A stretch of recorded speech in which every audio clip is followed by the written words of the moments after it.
Neighbors say they like Finn Longum. They say he's friendly, always willing to lend his huge body to some hefty chore, has a kind word for everyone, and a pleasant, agreeable disposition. They say all of that between yawns. And they say it on the eve of a court case against Longum that threatens to undermine generations of intergalactic custom. The problem is sleep, or the lack of it. Exhaustion has become a familiar companion of residents of Bidhauer Bia, a quiet street in western Dela province on the planet Holcomb. The folks who live in a 4-kilometer square area here simply haven't had much sleep since Longum moved in 2 months ago. For his part, Longum can't understand the fuss. "I have extra fat around my ears, all frigams do, and I can't hear myself," he explained. That's small consolation for his neighbors. They hear him very well and have tape recordings to prove it. Even at less than full volume, a snoring frigam generates a startlingly loud noise. It sounds like an explosion inside an erupting volcano just as a rocket ship is launched. That combination is bad enough, but Longum does not just snore. His neighbors said they might live with that. Longum shrieks, he wails, he screams, he bellows, while sound asleep. On several occasions, he has exploded with enough noise to dent concrete walls more than a kilometer away. One house was blown off its foundation during a particularly disastrous evening. The nearby homes all appear as though their exteriors were attacked by a sanding machine. Brewar trees that used to grace nearby front lawns are kindling. The fruga, that once turned the lawns a soft blue, have withered. Even copa vines, which have a reputation for enduring anything, have surrendered. Longum is apologetic. "What can I do? Only inhale," he asked rhetorically.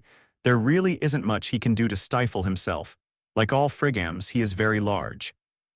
Weighing 400 kilograms, he stands 5 meters tall with the huge tree trunk-like arms of his name land. The red pouch under his chin resembles a gourd in full bloom. Air is sucked into his cavernous pouch and then expelled with great force. One exhale was clocked at 190 km/h. Hurricanes rarely measure up to that. "I don't do it intentionally," Longum said. His voice is actually low and soft. A nuclear reactivist, he moved to this planet to continue his research on cold fusion. On his own planet, like his countrymen, he would live in a cave especially designed to absorb the nocturnal cacophony. As a graduate student whose income is restricted to a stipend, however, Longum could not afford such a luxury on Bia and has set off a very hot reaction. "You should hear him," said Grillian Dola as she stood on her front porch and glared toward Longum's home across the street.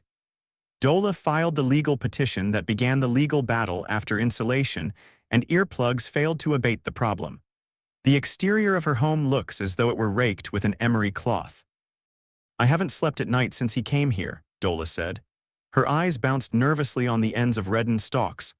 "You know, we only need a couple of hours. I don't think that's too much to ask." Like many of her neighbors, she tried sleeping during the day, but culture and biology interfered. Holcomites for centuries have gone to bed with the setting of the first sun. They no longer worship the sun, but have not been able to alter the habit. Besides, none of them think they should have to change their lifestyles to accommodate Longum. "I built this house with my own 8 hands." Snorted Sigmuin Worf, another neighbor. "I don't want some alien to run me out." Worf is less than adamant, however. "He is nice," she added. "He helped me plant my garden one afternoon. Of course, one of his shrieks caused all the Wefrim fruit to open prematurely. It's an invasion of privacy." Dola added, "I want his noise out of my house." That's the legal basis of the suit, which has attracted such wide attention. Normally, a simple case like this would be ignored, but Longum is being defended by Fricassee's Chick. Chick is probably the best-known attorney in Holcomb, and his presence immediately attracted a host of curious reporters. Chick loves the attention and sees the case as a dangerous precedent.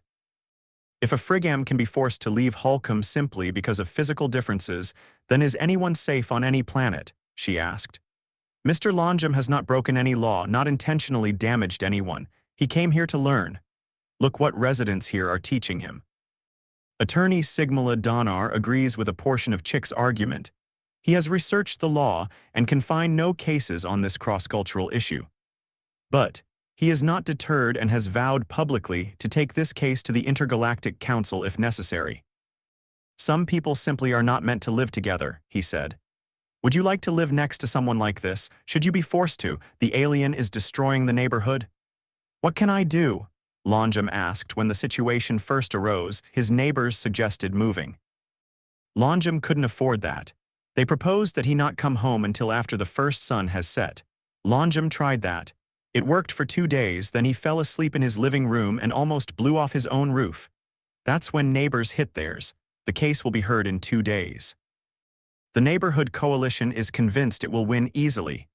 We have a tape of his latest performance, trumpeted Dola. We'll blow the judge out of the courtroom. The judge won't be the only one hearing the evidence. More than 7 intergalactic telemedia stations are expected to be on hand along with reporters, attorneys, and legal scholars. Chick hasn't spent a second pleading his case before a jury, but already has convinced a host of lawyers and legal scholars of the dangers hidden under this simple facade. Vicever Advar, an intergalactic attorney sent by the council, will testify for the defense. Denying Mr. Longjam the right to live on another planet and in his accustomed manner will damage interplanetary relations, he said. What about our hearing apparatus? Demanded Dola in an angry burst after depositions. She's now living with her mother 2 counties away from her home, but insists she can still hear Longjam on a quiet night. Worf refuses to move. I won't let him chase me out, she said. Besides, he's supposed to help me clean out my attic this week. As for Longjam, he just wants the case to end. I want to live like everyone else, he said. He has talked to doctors, but no operation is feasible. He considered a Holcomb cave, but the high alkaline content of the rocks there irritated his skin. There's nothing left to do but go to trial. In the interim, he worries and frets about its outcome and his future. In fact, he confessed timidly, he's having a terrible problem as a result of the legal hassles. He now has insomnia.